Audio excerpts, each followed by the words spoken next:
One Ship by AloneDoughnut. The Zeroth had brought a single ship. One ship with the capacity to deploy an army of drones and swarms of fighters. One ship that was the size of a city and could blot out the sun for those below. One ship with a vast array of weapons, the likes of which humanity had never even dreamed of. One ship that had shields that could survive a nuclear blast, for even to use one nuclear weapon was surely a sign of desperation. One ship that could seemingly repair itself on the fly, and build even more drones and even more fighters. One ship that with the push of a button could evaporate a military outpost and slowly drift towards another. To the Zeroth, it made sense. One ship had been enough to pacify previous pre-FTL species. Fear would consume them, and their planetary leader would bow and accept defeat. The defeated species would spend their lives as slaves, serving the Zeroth Empire. It had worked dozens of times, and should the native species put up a fight, then it would be a simple demonstration of power, and by the time the planet had spun on its axis once, the population had surrendered. To the Zeroth, this was the easiest way to deal with things, and then that one ship would move on to another planet, to subjugate it when they needed to. It would take all the resources it would need, and soon Zeroth settlers would arrive and take their rightful place as the leaders of the planet, and the people would be made better as slaves. The Zeroth had sent only one ship. It was an insult, really, as far as most humans were concerned. A single ship? Where was the armada? The invasion? The skies full of saucers that threatened an entire planet, and all major governments at once.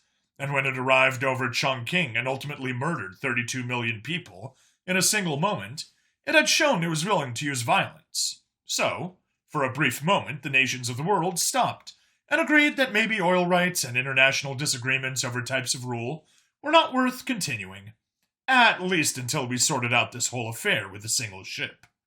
Who would have guessed the Zeroth would need more than one ship? The Zeroth had been introduced to a planet that seemed uniquely equipped for war. Their fighters were small and fast, but they only had small laser weapons that required being within 100 meters to work, and had no idea what a beyond visual range missile was, or what being radar locked looked like. And yet, when American F-15s equipped with swarms of AIM-120 missiles flew alongside Russian Su-35s and Chinese J-16, equipped with their own BVR missiles, the small alien fighters didn't even know they were about to be destroyed. On the ground, Canadian snipers coordinated with British intelligence and German engineers to pick off the armies of drones from distances that were impossible for the drones to comprehend.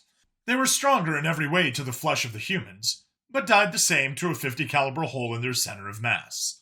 All the while, Pucara kept them distracted with constant ground attacks, backed by American A-10s.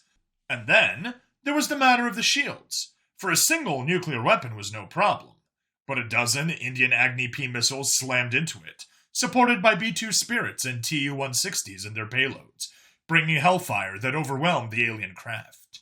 Humanity watched, as from the skies fell one ship. The ship mostly survived, as did most of its crew. Engineers set to work, quickly reverse engineering the technology, and beginning the construction of their own ships. Soon the land rush to conquer the stars began by the various nations, and colonies popped up all over the Sol system and beyond. Eventually, through careful interrogation and learning to navigate the stars, humanity found the home world of the Zeroth. And they didn't only send one ship. A Show of Force by AloneDoughnut. Braxia held its breath. Not literally. Very few planets actually breathe, but the population sat in momentary terror. Eyes watched the skies and waited. 4 standard months ago, diplomacy had broken down between the human nation of the Alliance and the Braxians. It had started honestly enough. Human raw material exports were destroying Braxian industries. They sought to have the Alliance slow its production, and even limit the amount of Alliance-produced resources that could be traded across the Galactic Trade Commission.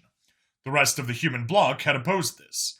The Reich's manufacturing sector relied heavily on the constant flow of Alliance materials, and the Nomads regularly sent their citizens to crew the Alliance mining and maintenance platforms.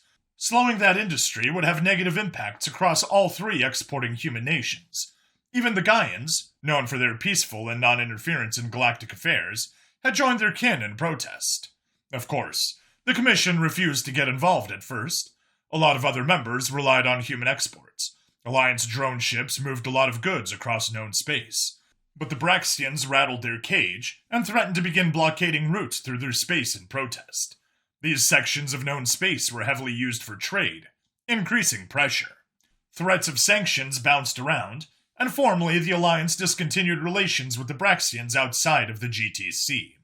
The rest of the humans followed suit, and soon Braxian industries that relied on elements of human trade began to suffer. When the human bloc refused to let up its sanctions, the Braxians turned to state-sanctioned piracy. The first couple Alliance ships hit were small transports. It would have gone unnoticed if they had kept to them, or at least had hired non-Braxian privateers to handle it. But word got back to the Alliance Council, and the contempt turned to rage.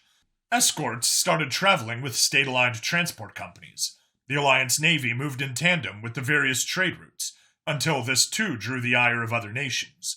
Suddenly warships, small as they were starting to move through other Commission members' space. Given the human capacity for war, this concerned some people. An emergency session was called, and the Commission demanded a resolution. The Braxians doubled down, and the Alliance threatened war if their industry was targeted. The Braxians called it a bluff, swore that the Alliance would never be so bold. "Braxia would never bend to such idle threats," their representative had exclaimed. As these things go, it didn't take long for things to get hot. A Braxian privateer happened upon what they thought was an Alliance merchant vessel. Alone. They descended upon their prey, ready for the ambush, and disabled it with ease. Once aboard, they realized their mistake.